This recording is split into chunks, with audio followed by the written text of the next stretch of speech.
Good evening, everyone.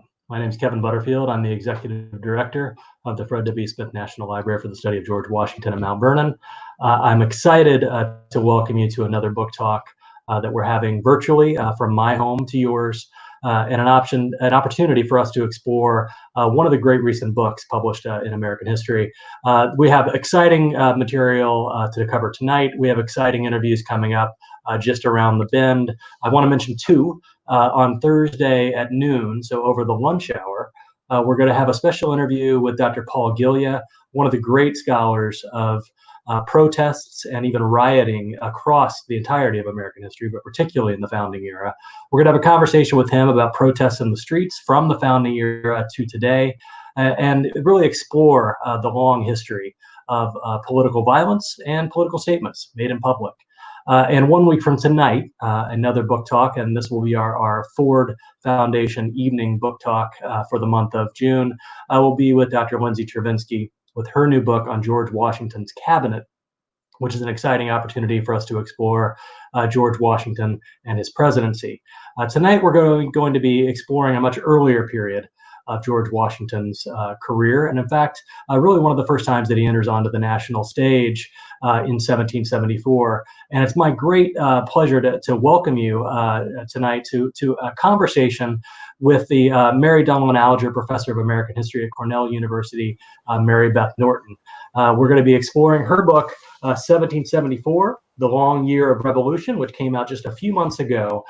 Really excited to have this conversation. And one thing I want to tell you is I'm going to ask a handful of questions, but after that, so about halfway through our time together, around 7:30 my time, you'll have an opportunity for your questions to come before the author, and you can submit them anytime. You can start doing it right now in the ways that you would type in a question. Some of you are coming to us through Facebook and others through other means. So just submit questions, and one lucky question submitter will receive a free copy of this book, this wonderfully exciting book, 1774, simply for submitting a question. You'll be entered into a drawing. And the rest of you, of course, have an opportunity to buy this book, which I highly recommend if you want to understand the origins and the early first stirrings of an American Revolution. So, Dr. Norton, Mary Beth, if I may, thanks for being with us tonight. Excited to talk to you. Can you tell us where you're coming to us from? I'm coming to you from Ithaca, New York, but in fact, I'm not seeing anything at the moment. You're not seeing anything? Nope. Okay. I'm not entirely sure why. Are you able to hear me just fine? I can hear you just fine. Can you see me? I can see you just fine, and I'm quite confident that the audience can as well. Okay. Although if the producers tell us different, then we can adjust right there. Oh, wait a minute. My computer is asking me for my password. Just a minute. It went dormant on me. That's the problem. That's okay. We'll get there. Hang on. Do you feel like you have it solved? No, not yet. It's decided it didn't like my first attempt at my. This happens. Well, I'm glad you can hear me, so at least we can talk through this. There we go. Sorry. What do you think? Are we on? Okay, great. Yes, we're on. Yes, well, I can see you. You can see me. At least I can see me. I can see you, and everyone can. And Jeanette behind the scenes just let us know that everything looks great. So we are all set. Okay, so let's start with a really straightforward question. This is a book about 1774, but you begin it in 1773. Tell us, set the stage for us. What happens in 1773 that makes that the way to start a book about this long year of revolution? Well, you use the phrase, the long year of revolution. I actually start 1774 in October of 73 and end it in April of 75 when the fighting starts. And that's because it's October of 73 when the colonists learn that tea ships are coming from England directly with East India Company tea to sell in Boston, in New York, in Philadelphia, and in Charleston. And until that time, East India Company could not sell tea directly to Americans. And the East India Company was being very badly outclassed, shall we say, by smugglers. And so the whole idea behind East India Company teas coming directly from the company was that the East India Company would be able to undersell the smugglers and take back the American tea market, which was huge. I mean, think Starbucks, but think tea in the 18th century, because everybody said that Americans were prodigious. That was the word they used, prodigious tea drinkers. So this is going to culminate. I don't mean to spoil the fun, but I think most of our audience will know this. Going to culminate in a tea party in Boston. But what's the problem? What is the grievance with this East India Company tea? The grievance with it is that the tea was being the British Parliament allowed the East India Company to export the tea without paying the full taxes that had been applied to it before. And that was the way they were going to undercut the smugglers. They were going to be able to sell for less money, than the smugglers could, or they at least compete with them in price. And what the Americans were concerned about, I mean, we all tend to think today that the Boston Tea Party was a protest against higher taxes, but it was actually a protest against lower taxes. Because what the British government had done was to lower the taxes to be paid by the East India Company, so the East India Company could compete with smuggled tea. So what's the problem with low taxes? The problem with low taxes is the symbolism of the tax itself. The Americans did not want to pay any tax, high or low, and so the idea was to fight the tea, the arrival of the tea, to fight the taxes.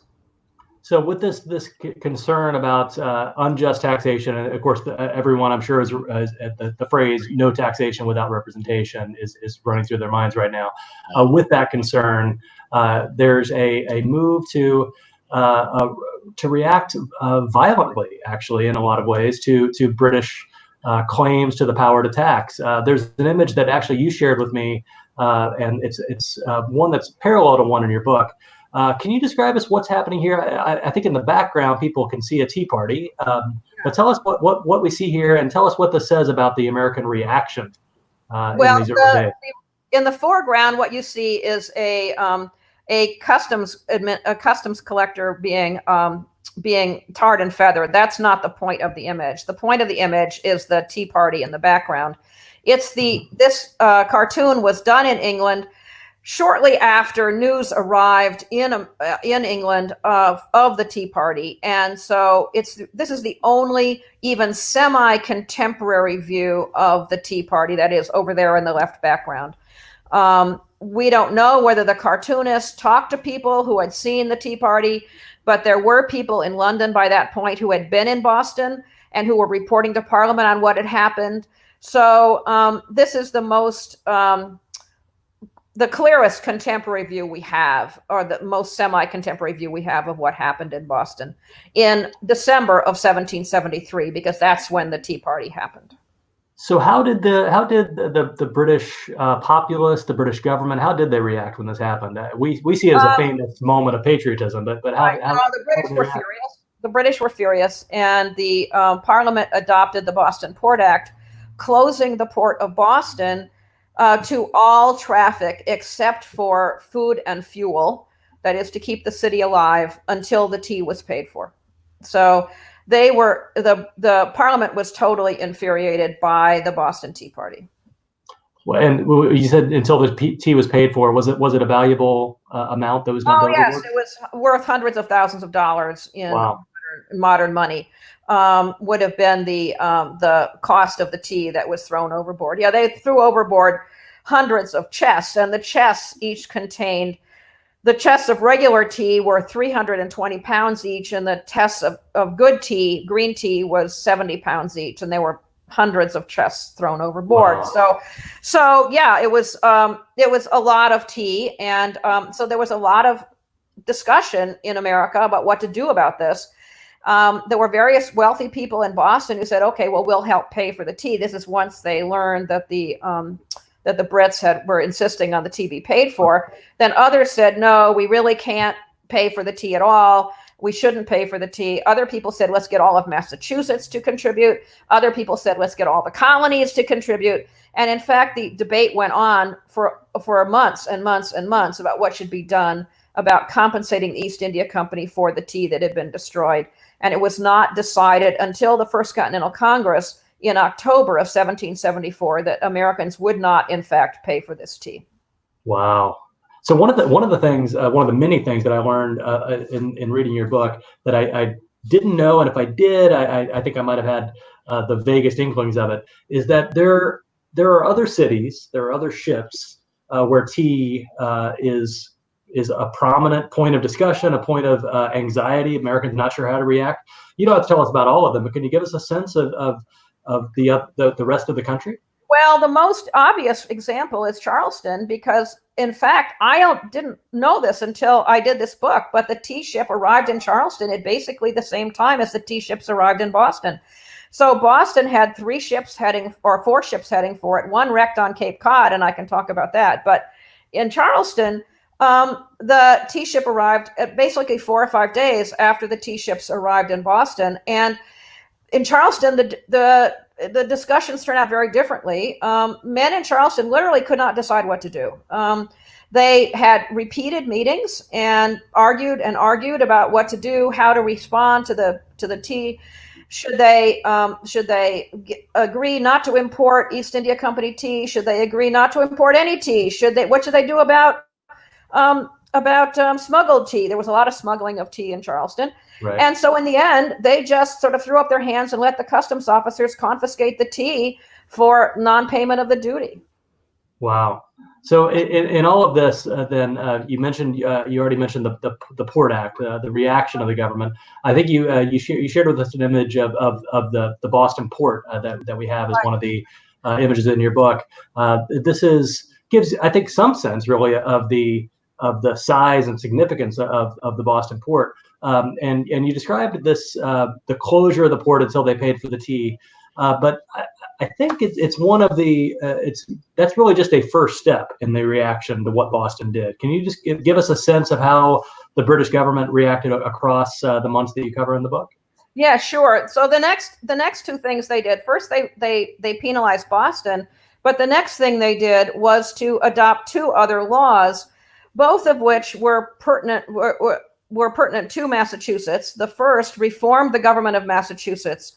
The Massachusetts had been operating under a charter from the late 17th century. And so what they did in the Massachusetts Government Act was to regularize the charter. The details don't matter, but the Parliament changed the charter of Massachusetts to make it more like the charters of the other colonies. And people in Massachusetts were outraged by that. Some people in the other colonies said, it doesn't matter because it just makes your charter more like ours. But then there was the third act, which really angered people everywhere, I discovered, and that was called the Administration of Justice Act. And what it provided was that if a British soldier or a British official was charged with assault or murder for attacking a colonist, they could be tried in England rather than in the colonies. The easiest way to think about this is to think that if the Boston Massacre had happened when this law was in effect, the Boston Massacre trial could have taken place in London. And so this outraged people. I mean, even people who I discovered were future loyalists thought this was a terrible act. And I think this was really pushed the Americans over the edge in terms of opposing the British. In fact, they called it the Murder Act, I discovered. Wow. And it essentially, they believed that it would allow British officials to act with impunity without sort of any... Completely. That they would, because if you were going to have a trial for a British official who was charged with killing a colonist, and he was going to be in England, how could someone, how would the witnesses get there? How could the trial actually be honest and be fair? Yeah. And so this really outraged people. I discovered people, it was very interesting because I think a lot of people don't realize that these laws, which are called the coercive acts altogether, that these laws were not adopted all at the same time, and that the news about them trickled into the colonies slowly. I discovered various people, as I just said, there were people who defended the Boston Port Act because they said, well, Boston did it, they shouldn't have destroyed the tea. There were people who defended the Massachusetts Government Act because the Massachusetts government was, as I said, anomalous the way in combination with the other colonies. But nobody defended the Administration of Justice Act. Nobody defended the Murder Act anywhere. And they just maintained a discreet silence. People who were defending the others were discreetly silent about the Murder Act. Well, and actually, you've now opened the door for us to start talking about places outside of Massachusetts. And of course, coming from Mount Vernon, I want to ask you to tell us a little bit about the reaction in Virginia.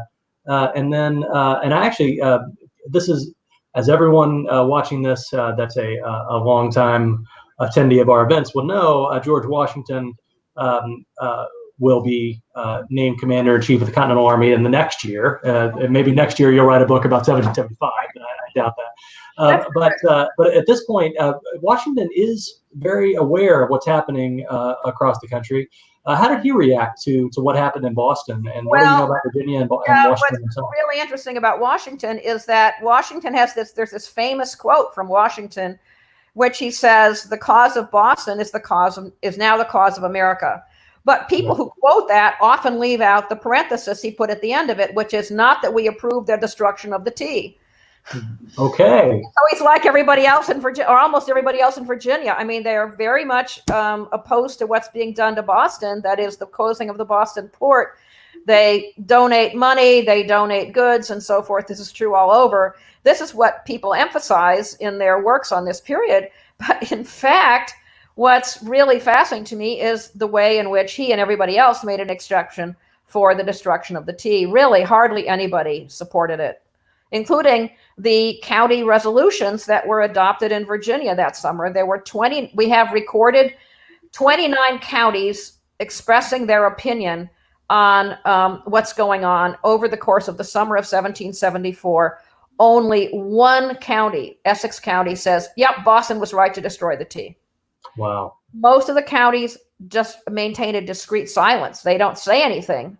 One county says, Boston, you were wrong to destroy the tea. And 3 counties kind of came down in the middle and they said, well, we don't know whether they were right or not. But if they were, even if they were punished too harshly by the British. So it's really fascinating to me to think about the silences.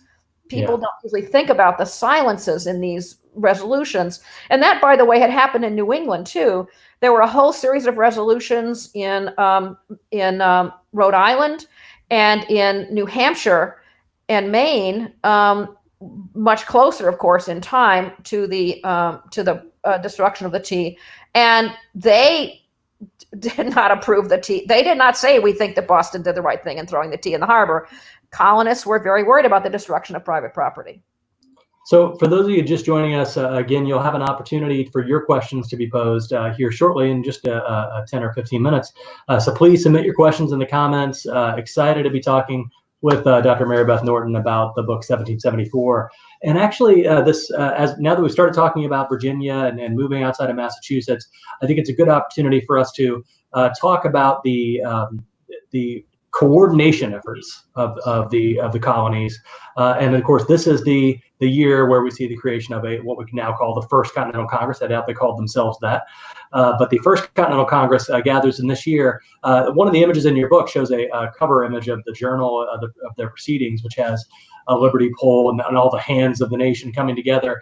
Tell us about the First Continental Congress. What should people know about this first gathering? Well, what's interesting about it is that the British were, when the British ministry got news that the Americans were going to meet, that they were planning to meet in a general Congress, they sent directions to the governors to tell the governors to prevent the assemblies from electing official delegates to the Congress. They didn't want that to happen, and so as a result, what's interesting is that over the summer of 1774, the colonists elected delegates, but in a very irregular manner. They did so usually by the creation of provincial congresses, which then elected the delegates. So ironically, the British, trying to stop the Congress from happening, in effect created a body that the colonial governors, could not control. And the governors, in fact, said this to the British ministry. we cannot tell these people what to do because they're not members of an official assembly. I mean, if it was an assembly, we could dissolve it, but they're not an assembly, so we cannot control what they're doing. And one of the wilder things that happened, let me just say, one of the wilder things that happened was in North Carolina, where in fact both there was a provincial Congress and an assembly that were meeting simultaneously that had exactly the same members, and the governor gave a speech to the assembly denouncing the members of the convention who were exactly the same people. I mean, it was such a farce. It was just amazing. That's great. Okay, so they get together, and I think people can picture, largely because of the wonderful paintings that we have of the Second Continental Congress signing the Declaration of Independence, people can picture the Constitutional Convention. What kind of things did the First Continental Congress do? Was it similar to the Second Continental Congress? Was it smaller, bigger? Well, what do we know about it? Well, it's about the same size. I mean, every colony except Georgia sent delegates to both First and Second Continental Congresses. The delegations were of different sizes, but basically it's the same size. Many of the same men were sent back to the Second Continental Congress who'd been at the First Continental Congress. What did they accomplish? What? Well, what did they accomplish? Yeah, what they accomplished was they spent lots and lots of time writing statements of principle, and lots of drafting statements to the king, a letter to the residents of America, a letter to Canadians to try to get them to join in to what they were doing. And what's interesting, of course, they did not address Parliament because they were denying the authority of Parliament over the colonies. That was one of the main things they were doing. So they did not address Parliament. Some of the colonies who sent their own petitions to England under the urging of more conservative governors did address Parliament, but the Continental Congress itself did not address Parliament because it regarded Parliament as not a legitimate ruler of the colonies. They admitted that they were under the king, but not under Parliament. And to me, one of the things that was interesting, sorry I interrupted you, but is that they start to refer to Parliament as the British Parliament rather than Parliament. And so they were separating themselves linguistically from the power of the Parliament. Wow. And actually, that's something I want to get at a bit is this reading about this period, reading the documents that you explore in this period, you get the sense of some important exploration of the foundational ideology, really, of the revolution.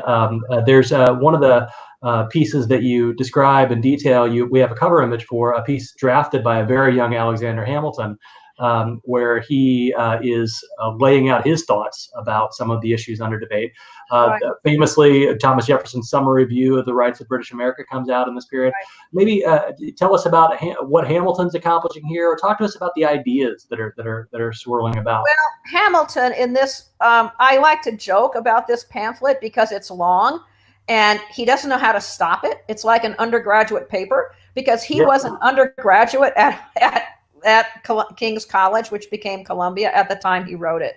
And he wrote it to defend the Continental Congress against the attack of, he thought, the president of the college. But he was wrong. He was not attacking, he was not defending against the president of the college. The president of the college, Miles Cooper, did not write this pamphlet, but Hamilton thought he did at the time that he wrote his full vindication. So it's known today as Hamilton's first major publication, but as I said, if you read it, you will see he literally doesn't know how to stop.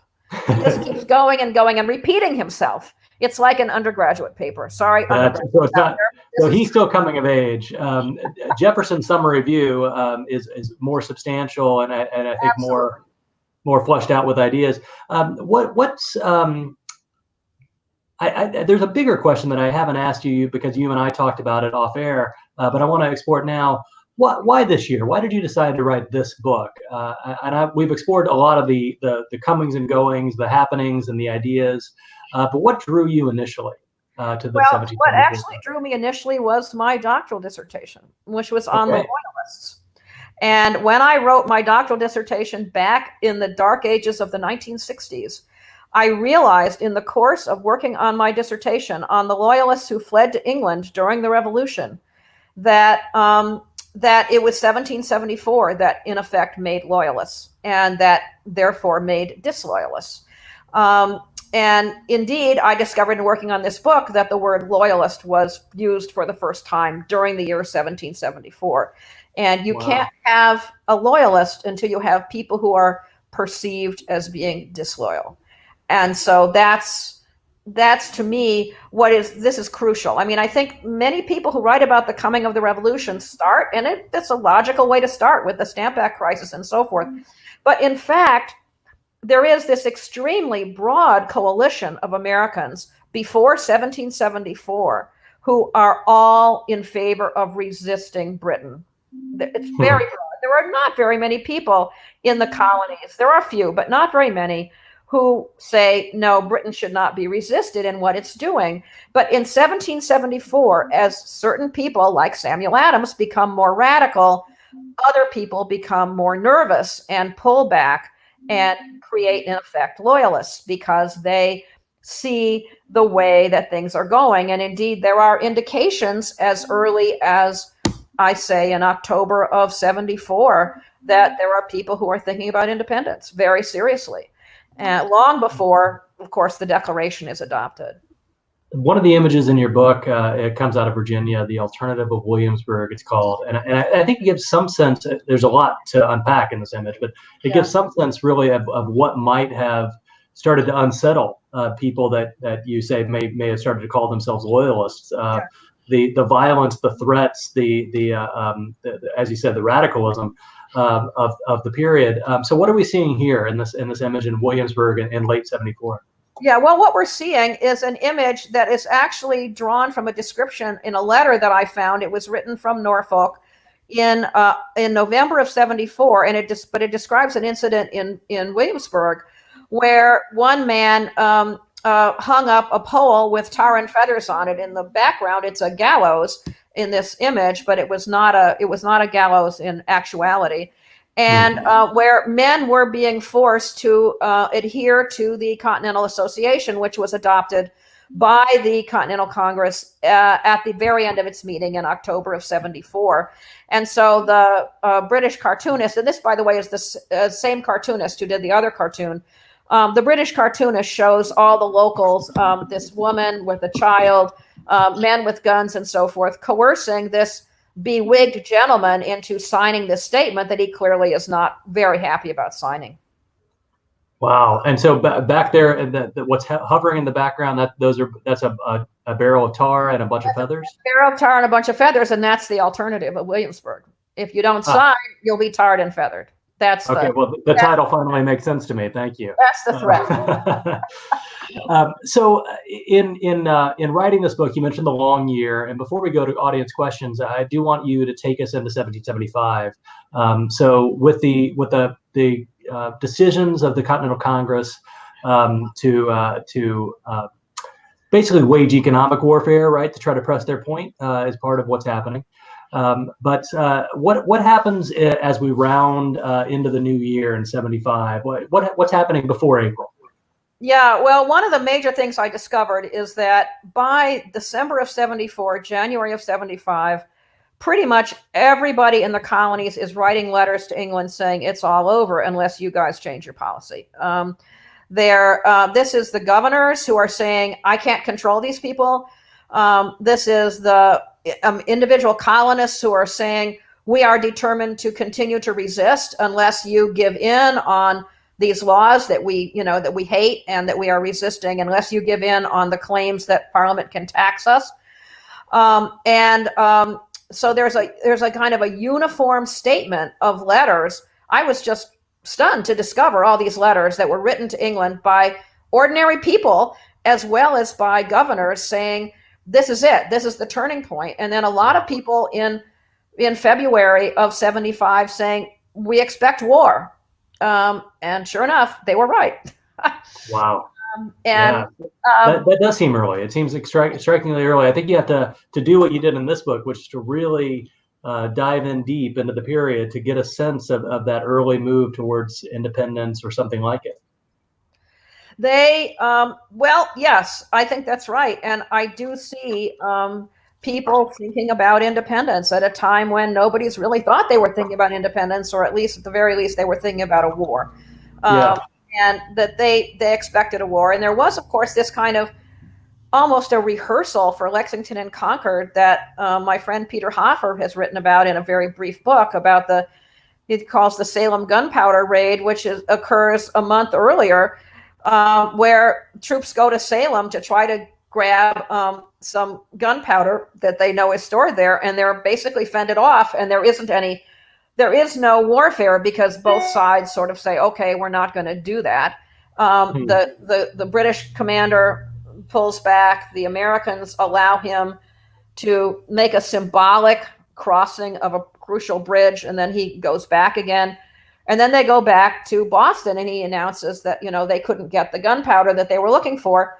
But it's like a foray that's almost a precursor of Lexington and Concord. But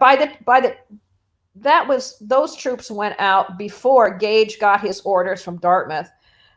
Dartmouth, the American secretary, wrote in late January of 74, telling Gage, better act now than later, just because we're going to nip this in the bud before they get a chance to really organize themselves more than they are now. And after Gage received that order immediately, and then he did that in mid-April, immediately he then ordered the troops to Concord to get what he thought were cannon and supplies that were there, which were in fact there. And that's what started the war. It did. So let's explore some of the ways that the Americans reacted with our first audience question. And I like this one. We have a question from Cynthia Miller about the trade embargoes that you talk about.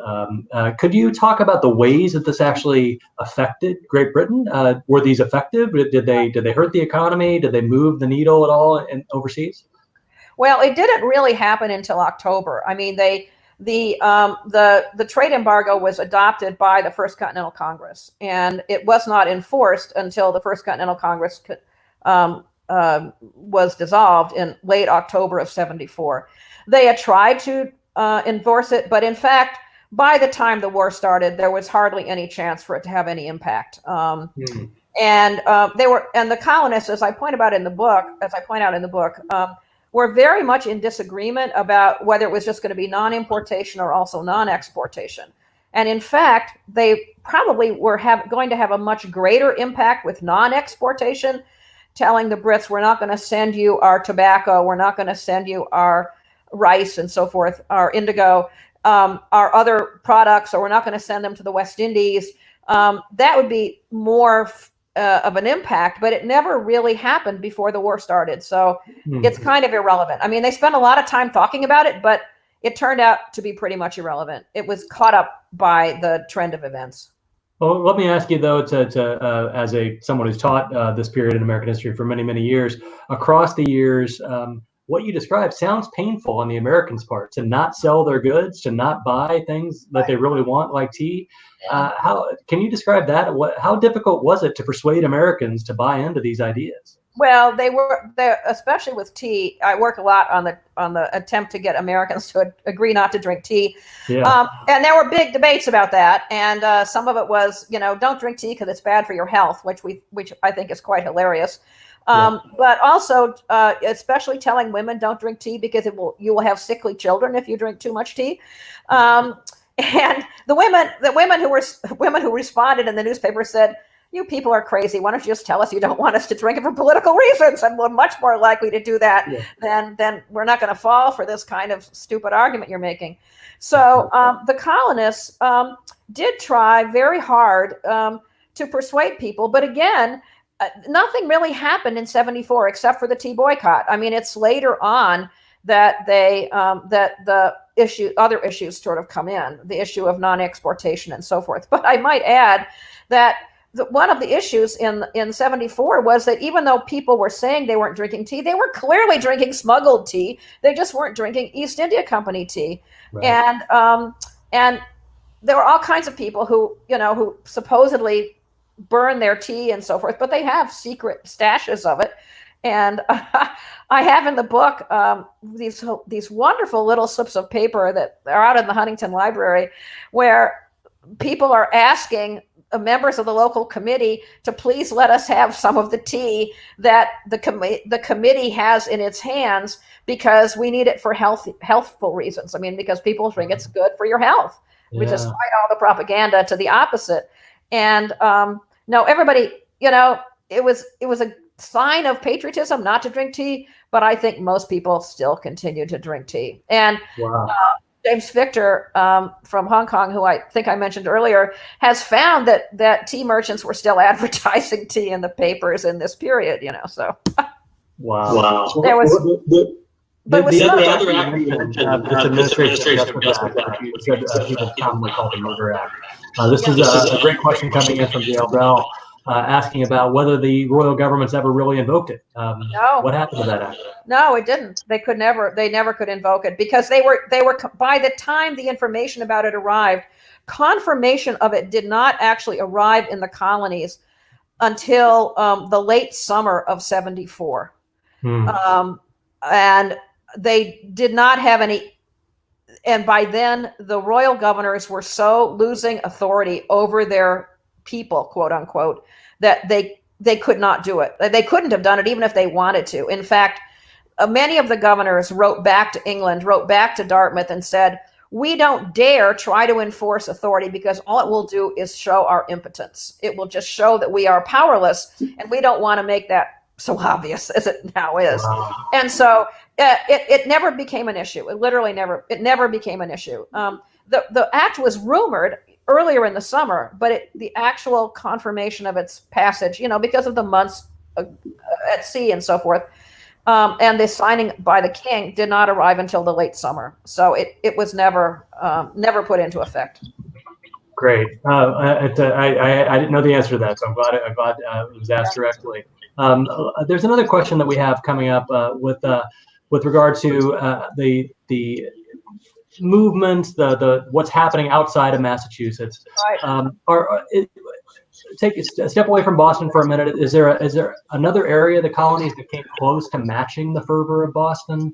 Where would you find, say, the second most vibrant place aside from Sam Adams's Boston? Probably certain people in Charleston, not other people. I mean, Charleston was divided. South Carolina was divided, especially between Charleston and the hinterland, where the hinterland tended to be more loyal and certainly very wary of what was going on. But there were very avid patriots, quote unquote, in Charleston itself. And in Virginia, too. Can you identify why that would be? Why Boston and Charleston might be at the top, since they seem so far apart in all kinds of ways? Yeah, well, they are the two major ports of the time. And they were, in a way, peripheral, in the sense that the British power was tended to be centered in New York at the time, because that's where there were troops scheduled. There were troops who were stationed in New York at the time, and Philadelphia was basically dominated by Quakers, and they just wanted to stay out of everything. So the Quakers were pacifists, and so there were very few Quakers who were deeply involved. And in fact, the Quakers officially adopted a position that was that if you got too involved, you were excommunicated, in effect, from the religion. You would be written out of the meeting if you became involved in a patriot movement. So the Quakers, who dominated the politics of Philadelphia and Pennsylvania generally, did not become involved. New York was a hotbed of loyalism and a hotbed of British authority. So it's Charleston and Boston who are the farthest, really, away from the actual reach of British authority, who become the hotbeds, in effect. But Charleston, as I said, was sharply divided, unlike Boston. I mean, Boston was divided at the crucial. We tend to think everybody in Boston was in agreement, but they weren't. There were 3 days of extremely contentious town meetings in June of 1774, where the town of Boston debated what to do in response to the Port Act. I talk about those meetings in detail, and at the end of them, there was a vote, and at least between a quarter and a fifth of the men there voted against the Committee of Correspondence, voted against Samuel Adams, and walked out of the meeting. So It was not, they were by no means the majority, but the conservatives had a large group of people in Boston who were involved. And you did mention Virginia briefly before I followed you up on Charleston. How would you describe Virginia if you had to describe ratios? I mean, how does it pan out? It's hard to say. I mean, in Virginia, the Scots factors, as everybody watching this and thinking about Virginia knows about Scots factors, the Scots factors tended to be loyal. And they were all involved in the tobacco trade. That's what they were there for. And so they did not want to have the trade abandoned or anything like that. So that was different. But the planters, I think, were largely in favor of the Patriot side. You don't see that many planters who are not. And they were in favor of it because of their general sense of the importance of local government, which was embedded in Virginia history. Actually, going back to the first Virginia charter under the Virginia Company. Well, thanks, Tiffany, for that question. We have another one that I'd like to ask. You mentioned briefly, this is coming from Lauren Gray.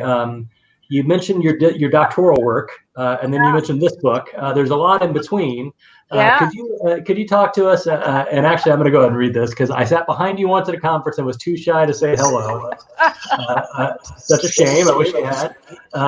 But could you describe where this fits into the breadth of your work across the decades? Well, this would have been my second book if I hadn't gotten into gender history. That was the whole idea. It was when I first moved to Cornell in 1971, and just about the time my dissertation was published, it was published in 72, I had to decide what my next project was going to be. And so I went back and forth between thinking about 1774, which was the topic I'd come up with. As I explained earlier, I understood now how important it was. And then that's when women's history exploded. And so I got thoroughly involved in women's history and then gender history. And that took me away from this topic for a very long time. And I actually for years tried to peddle it to my graduate students and nobody would go for it. So nobody had written it by the time I finished my books on gender. By the early part of this decade, by my last book on gender was published in 2011. So I said, well, hell with it. Nobody's done this book, so I'm going to do it now. But it's so this book has been in my head and in my teaching all these years, but it was not researched until the last 7 or 8 years. Let's stay on this question of women's history because there's a lot to explore here, and you cover a lot of great material within this book. Can you describe some of the ways? We've got a question coming up from Aaron McDonough, actually, about the ways that women were specifically activated in the movement, or the ways that they took the lead in the movement. You mentioned tea briefly, but maybe you could talk about that and other examples. Well, they were activated by telling them or asking them not to consume tea, and then some of them said, we're not going to consume tea, and that's going to be our contribution. In 1774, that's pretty much what they did. I found women were very interested in politics. I found very engaged letters on political subjects from women. I actually was fortunate enough to hit a cache of depositions from a group of ordinary women about, they were ordinary loyalist women actually, about threats to them and their families. This is in Massachusetts in early 1775, and how they responded and their political stuff. But in fact, women were involved in the coming of the revolution, not so much in 74 as they were previously in the non-importation and non-consumption movements in response to the Townshend Act in the late 1760s. And so where they were involved in also spinning and home manufactures, but that doesn't really come up in 1774. I mean, I tried in this book to be very precise about the chronology because I thought that a lot of people have not been precise about the chronology of this period. And oftentimes what you find in books written about the immediately the period before the revolution, a lot of what comes up is stuff about that goes after the start of the war. And I thought that after the war starts, things really change dramatically. And so I end the books very specifically with Lexington and Concord, and I do not do anything after that. And so I think it's very important to be very precise chronologically in talking about what's happening in this year. And so it's mostly tea at this time, or writing, sometimes poetry. Mercy Warren wrote a poem that John Adams greatly admired. No one else admired it. It wasn't reprinted anywhere else. There were other poems about tea and about women that were reprinted in other newspapers, but Mercy Warren's was never reprinted, which I find very amusing, because she's the author we remember today. Of course, the others are published anonymously, so we don't know who wrote them. Right. So I want to take, before we go to another audience question, I want to take an opportunity to ask a question that I've been curious to explore with you. When I taught at the University of Oklahoma, I taught a lot of constitutional history and sort of the history of constitutionalism in America. And that's an idea that jumps off the page at you in this book. And in fact, I want to read a line out of your afterward as you're talking about the where you say you end the book with the outbreak of the war in April of '75. You say by April 19, 1775, Americans had not yet formally adopted a Declaration of Independence, but their leaders had long since practiced independence in thought and deed. The extra legal committees and congresses, unconstitutional in traditional British understanding, had assumed the mantle of governance. I wonder if you could talk to us about what this means. Obviously, I think everyone knows there is no constitution yet. So what do people mean when they describe something as being unconstitutional, and how does that factor into your story here? Right. And that's actually turned out to be very important, because as I was reading the material from this year, I realized that a lot of people were talking about things being unconstitutional. And I thought, what did they mean by that? So, of course, I did what you do. I looked it up in the Oxford English Dictionary for the definitions that are from this period. And in fact, of course, in those times, constitution meant simply the system of government. It didn't mean a document or anything like that. So when people talked about the British Constitution, they meant the regular, traditional British system of government. So when the word unconstitutional started being used in 1774, it was used as a cudgel by both sides. The British said the Americans were acting unconstitutionally because they were setting up these bodies that had no basis in British law, that were not in the colonial charters, that were these separate congresses that I talked about earlier. On the other hand, the Americans said what the British were doing was unconstitutional because they were trying to impose taxes on the colonies and trying to change the system of government in the colonies. And so all of this, everybody was charging everybody else with being unconstitutional. And it really struck me. And what was especially struck me was when people at the time in 1773 and 1774 wrote letters to the editor, in effect, of the newspaper saying, what does this term mean? We've never heard this before. So it just showed to me that it was a neologism at the time. But everybody used it. Yeah. Well, you mentioned loyalists, that term coming out then, and now, of course, you have another, obviously not a brand new term, probably in the classic OED sense, but it does seem to be used in new ways and really surprising people in the ways that it's being used in the 1770s. We have another question coming in from the audience that Geraldine asked about an aha moment in research, something that just surprised you. And I remember always sort of reminding my students when they're thinking about what to write, what really surprised you and what you were researching. Was there an aha moment that really took you forward? That's a really good question. I hadn't really thought about that before. And there are various, I would say there are various moments in the course of working on the book, but the one that really struck me was when I realized what the colonists did in response to the news that they received in January of 1775 of what the king had said to the opening of the new parliament in November of 1774. Okay. The king's speech, which basically said, these people are rebels, that's what it said, arrived in the colonies in January it arrived in Rhode Island, actually, in the middle of January 1775, and immediately in 3 northern colonies, in Rhode Island, in Connecticut, and in New Hampshire, crowds attacked local forts, seized muskets, gunpowder, and cannon, and carried them away. Wow. And and I had never thought of that before. The three moments they come within a week or 10 days of each other. And it is symbolized for people elsewhere in the colonies. I have some letters in the book from Marylanders saying, what the hell is going on in New England? You people are revolting. And in fact, it was a very dramatic moment for me. And it all happened because of the arrival of the news of what the king said. And in fact, Abigail Adams says the die is cast when she reads the king's speech. That's one of her quotes. And a printer in Providence, Rhode Island says the same thing. When he prints the king's speech, he adds at the end, the die is cast.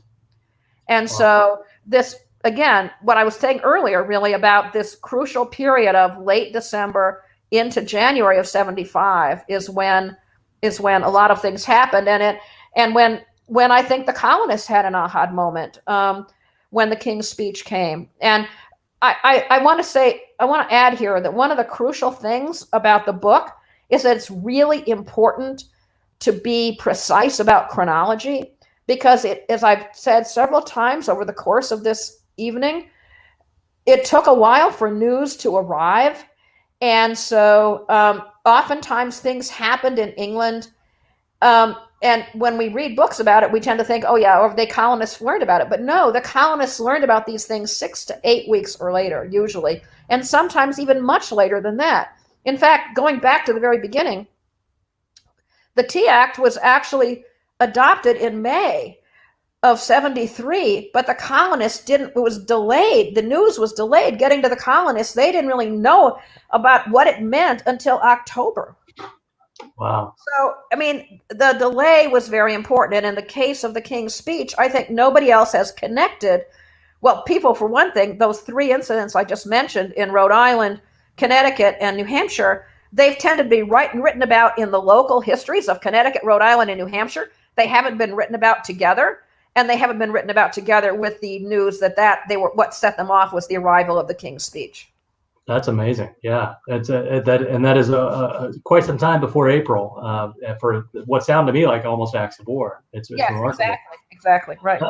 So we have another question coming in that I'd like to explore with you. This comes from Doug Bradburn, historian and president of Mount Vernon. He asks, how important was Patrick Henry's support for the cause by calling himself an American, not a Virginian, arguing that the colonists should argue from natural rights rather than the British Constitution? How does Patrick Henry figure into your story here? Well, I don't really talk about Patrick Henry in the book, alas, but calling themselves an American rather than a Virginian is actually quite important. And I didn't talk about that language exactly, but what I talk about in the book is the extension of the word countryman from what its previous meaning was someone who was a resident of your colony to someone who was a resident of America. And I noticed that usage first in Philadelphia, actually, when artisans in Philadelphia put out a broadside asking for support for artisans in New York who were resisting helping the British in Boston. And they used the word countrymen to describe the artisans in New York, which really leapt out at me, because if you look, for example, at Henry Lawrence's letters from England before he goes back in this period, Lawrence is mostly in England, but he comes home to South Carolina, and when he's still in England, he uses the word countryman clearly to mean residents of South Carolina. So I didn't use Patrick Henry, and I didn't use this language that you're talking about, but I used the same kind of transition, and it does happen very much in the course of 1774, generally. That's great. Let's go ahead as we come into our last question. I just want to thank you for taking time tonight. I don't want to miss that opportunity as we wrap up in a minute. But this has been a great opportunity to explore this. I want to remind everyone that this book is for sale at the Mount Vernon shops. You can reach out and purchase it online. help support Mount Vernon that way. We're so grateful for all of your support and joining us for these events. And we're so excited to be able to open one day soon. That day will come soon, I hope. And I'm excited to be able to welcome you. And Dr. Norton, excited to welcome you to Mount Vernon one day soon. We can actually have you in person. I'd like to come back. I've been there. Absolutely. Love to have you back. So let's go ahead and come to our final question. Gregory asks about this widespread anger against parliaments, and really it's a question about inevitability. Can we view the revolution and its eventual success as being, in a sense, inevitable? When you studied 1774 into 1775, do you feel like independence is inevitable? Do you feel like a victory in terms of the Americans being able to actually unite and pull this off? How would you describe your sense of things looking at this snapshot in time? That's a really good question. And it actually kind of mirrors questions I used to ask my undergraduates on final exams. Was the revolution inevitable? Wow. Okay. So what's the right answer? There is no right answer. But anyway, let's see. How would I respond? I think that it wasn't inevitable at the beginning of 1774. I would say that clearly. I think that the way the British responded to what the Americans were doing helped to make it more or less inevitable by the end of the year. The British were so heavy-handed. They were, even though there were Americans who tried to educate them about America, like Joseph Reed, who we haven't talked about, from Philadelphia, but whose correspondence with Lord Dartmouth I do talk about in the book at some length. I mean, Reed thinks he can convince Dartmouth to behave and act differently by telling him what he regards as the truth about what's going on in the colonies. Dartmouth never pays any attention. And so I think that what really makes the revolution inevitable is the heavy-handed response of the British to everything that the Americans are doing in 1774.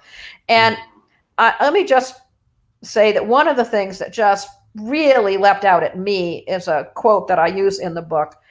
And it's published in a Philadelphia newspaper right at the end of the First Continental Congress. I have no idea who wrote it. It's clearly not written by Thomas Paine. I checked that out, but Paine didn't arrive in Philadelphia until several weeks after it appeared. But it's very radical. It's recognized at its own time as radical. But one of the things the author says is, he goes on and on about how wonderful the Congress is, and then he says, I wish I could be alive in 1874 to see the centennial celebration. Wow. There will be bells, whistles, fireworks, and so forth. And if that's not looking towards independence, I don't know what it is. And everybody who read it recognized that. And so the author got a lot of pushback, and I never found something else that person, whoever it was, I have no idea who it was, whatever that person wrote, I have no idea what happened. But I think that person had a vision of independence and had a vision of independence at the end of the First Continental Congress. Well, thanks so much for taking us through the story. And there's a lot more to learn in the book. It's a remarkably detailed, fascinating exploration of the early moments of the Revolution. You're able to purchase it right there at the link you see in front of you.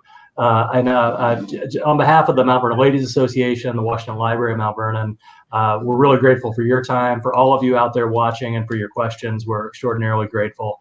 And just thrilled to be able to come to you, even though it's going to be virtual for a while longer, to help to talk about some of the history that Mount Vernon preserves and wants to help support.